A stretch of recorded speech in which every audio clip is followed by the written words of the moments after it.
The letter arrived on a Tuesday, slipped between bills and junk mail like it belonged there. Adrian Parker stared at the cream-colored envelope, his coffee growing cold beside him.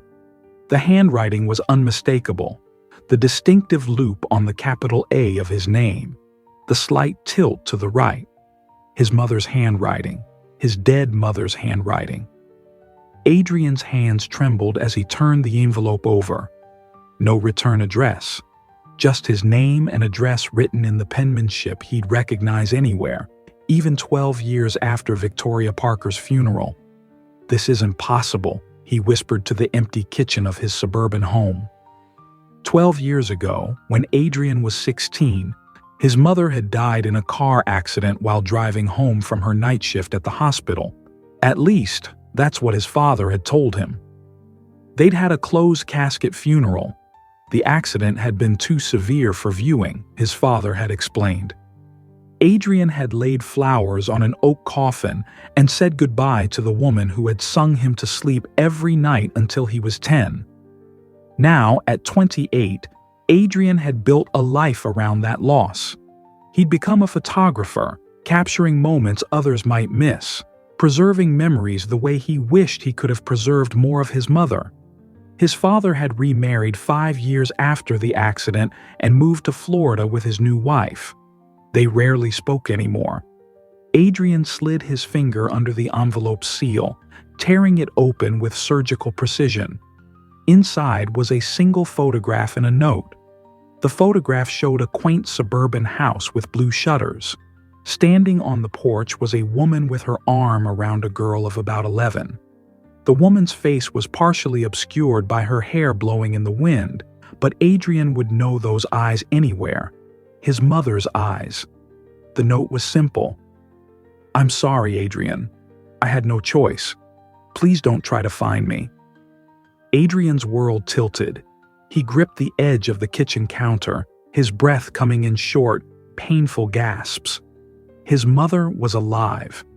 Had been alive for 12 years while he mourned her, while he cried himself to sleep, while he walked through life with the hollow ache of her absence. And his father, had he known? Had he orchestrated the elaborate lie? The closed casket, the move across the country, the gradual distancing. Adrian called in sick to the studio where he worked, then spent hours examining the photograph under his professional lighting. The metadata had been stripped, but there were clues. A street sign partially visible in the corner, Maple Court.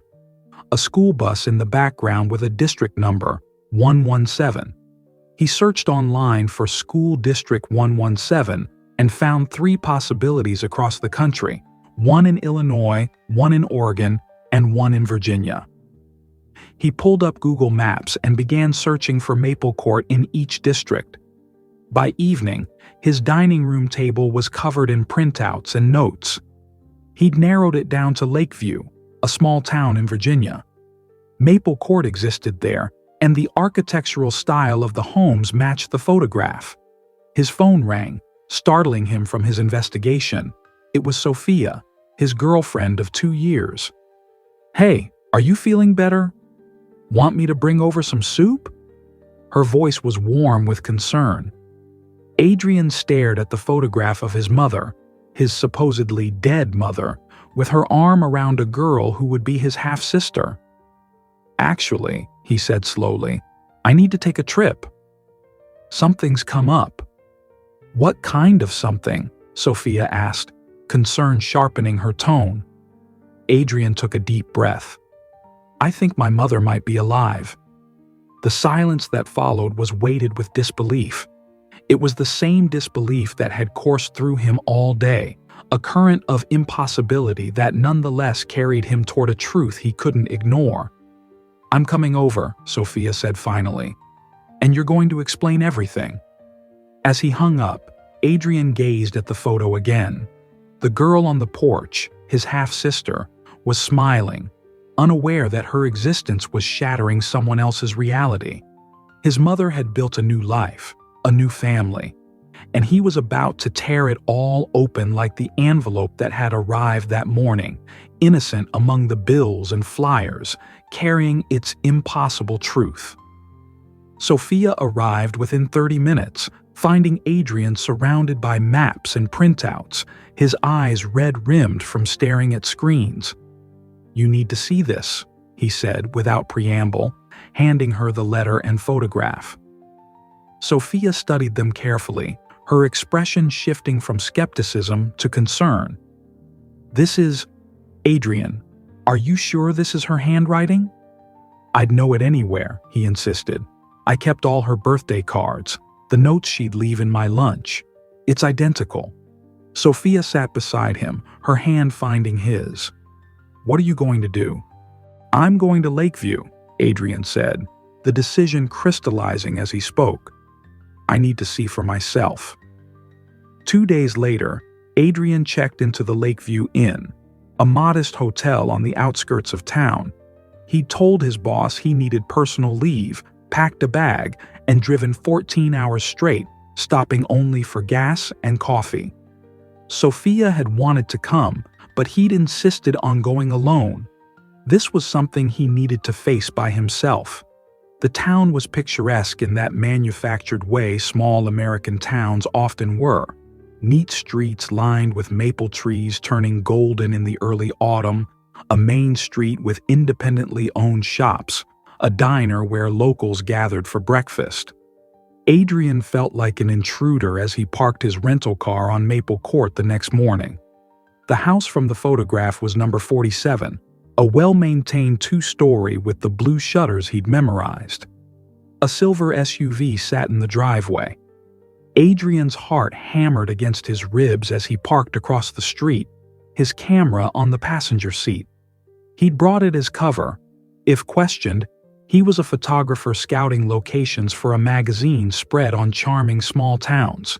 He waited for 3 hours, using his telephoto lens occasionally to watch the house. At 2:15 p.m., the front door opened. Adrian's breath caught. A girl in a school uniform, the same girl from the photograph, only slightly older now, bounded down the steps and into the waiting SUV, driven by another woman who Adrian couldn't see clearly. Not his mother. A friend, perhaps, or a neighbor doing the school run. Adrian started his car and followed at a distance.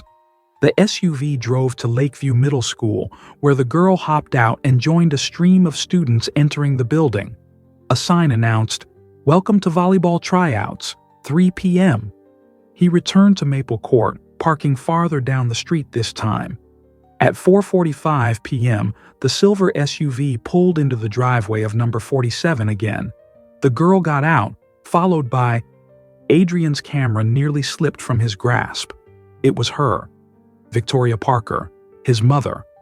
Her hair was different, shorter, with subtle highlights instead of the chestnut brown he remembered, but it was unmistakably her. She laughed at something the girl said, her head tilting back in that familiar way that made her whole face light up. Adrian had forgotten that laugh.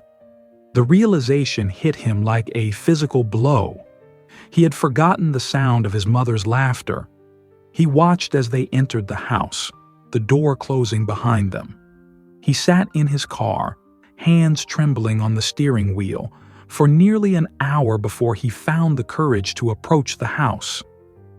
The walk to the front door was the longest of his life. Each step felt like moving through molasses. He rehearsed what he would say, but every scenario ended with questions he wasn't sure he wanted answered. Why had she left? Why had she let him believe she was dead? Who was this girl, his half-sister? And did she know about him? Before he could knock, the door opened. His mother stood there, grocery bags in hand, clearly on her way out. She froze when she saw him, the color draining from her face. The grocery bags hit the porch with a thud, an apple rolling across the wooden boards. "Adrian," she whispered, her voice exactly as he remembered it. "Mom," he replied, the word strange on his tongue after so many years of not saying it. They stared at each other, 12 years of absence suspended between them. She looked older, of course, fine lines around her eyes, strands of silver in her hair, but she was so vibrantly alive that Adrian felt dizzy. "You shouldn't be here," she said finally, her eyes darting past him to the street. "How did you find me?" "You sent me a letter," Adrian said. "A photograph." Confusion crossed her face. "No, I didn't." Before Adrian could respond, a car pulled into the driveway. A man stepped out, tall, with salt and pepper hair and glasses. He looked between Adrian and Victoria, his expression hardening as understanding dawned. "Victoria," the man said, his voice steady but tight. "Take the groceries inside. Lily will be home from volleyball practice soon." "Richard, Victoria began, but the man, Richard, cut her off with a look. "Inside," he repeated.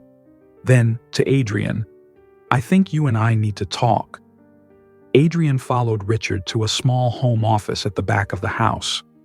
Through the window, he could see a well-tended garden with a swing set, a family home, his mother's home, with her new family. Richard closed the door and turned to face Adrian.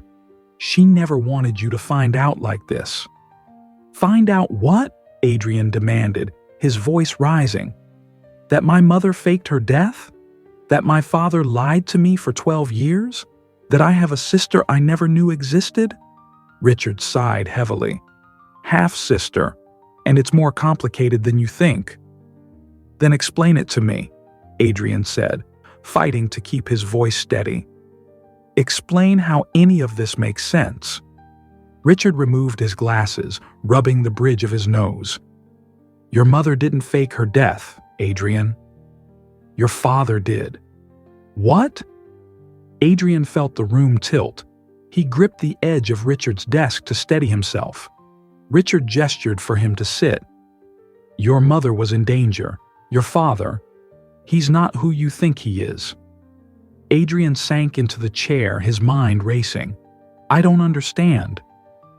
"Your mother discovered something about your father's business dealings," Richard explained, his voice low. "Money laundering for some very dangerous people. When she confronted him, he threatened her. Said if she went to the authorities, she wouldn't see you again. She was terrified. Planned to take you and leave." Adrian remembered that week before the accident. His mother's hushed phone calls, the suitcases he'd found in her closet. "The night of the supposed accident," Richard continued, "your father had arranged everything. A burned-out car, a police report filed by officers on his payroll. He told the world Victoria Parker was dead, and he made sure she knew that if she ever contacted you or came forward, both of you would be in danger." The door opened, and Victoria entered, her eyes red-rimmed. She moved to stand beside Richard, her hand on his shoulder. "I wanted to take you with me," she said, her voice breaking. "But he had people watching you constantly. I had to leave you behind to protect you." "But 12 years," Adrian said, anger and hurt bubbling up. 12 years, Mom." "I tried to check on you," she insisted. "Through old friends, through news clippings. I saw your photography in magazines. I was so proud." Tears spilled down her cheeks. "Then I met Richard. He was a federal prosecutor working on a case involving some of the same people your father was connected to. When I told him my story, he helped me establish a new identity." "We fell in love," Richard added quietly. "And when Lily came along, we thought we'd finally put the past behind us." "Until I showed up," Adrian said bitterly. Victoria knelt beside his chair. "I never stopped loving you, Adrian, not for one day." The front door slammed, followed by the sound of a backpack hitting the floor. "Mom, I made the team," a young voice called out. Victoria wiped her eyes quickly. "That's Lily. She doesn't know about any of this." "What are you going to tell her?" Adrian asked. "The truth," Richard said firmly. "That her mother had a life before us, and that she has a brother." Victoria squeezed Adrian's hand. "If you want that. If you can forgive me." Before Adrian could respond, his phone rang. Sophia's name flashed on the screen. He answered automatically. Adrian?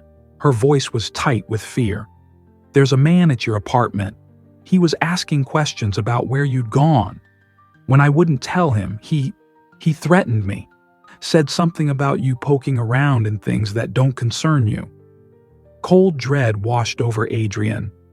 Sophia, listen to me. Go to my friend Jake's place. Don't tell anyone where you're going.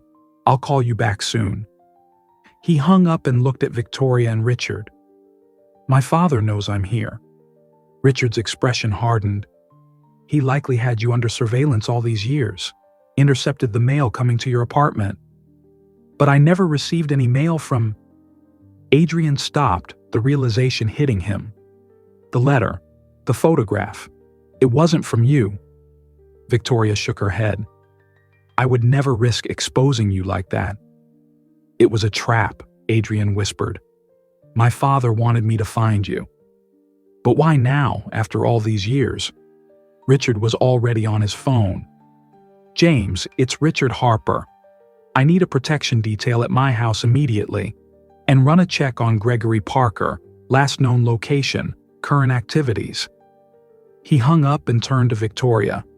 Pack a bag for you and Lily, essential items only. Victoria hesitated, then nodded, hurrying from the room. Who are you? Adrian asked Richard. Former FBI, now private security consulting, Richard replied, opening a safe hidden behind a painting. He removed a handgun and extra magazines. Your mother isn't the only one with a past.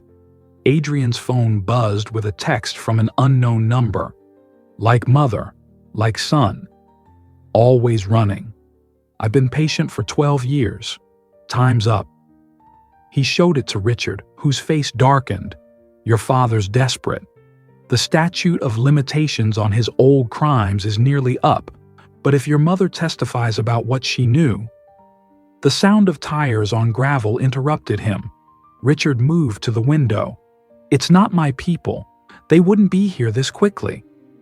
Victoria rushed into the room, Lily wide-eyed behind her. There are 2 SUVs outside. Black, no plates.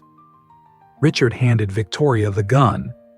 Take them to the panic room. You remember the protocol. What about you? Victoria asked, fear etched on her face. I'll buy you time. Richard turned to Adrian. Your father thinks you found your mother by accident. He doesn't know what you know. Use that. Adrian looked at his mother, at the half-sister he'd just discovered, at the man willing to protect them all. I have a better idea.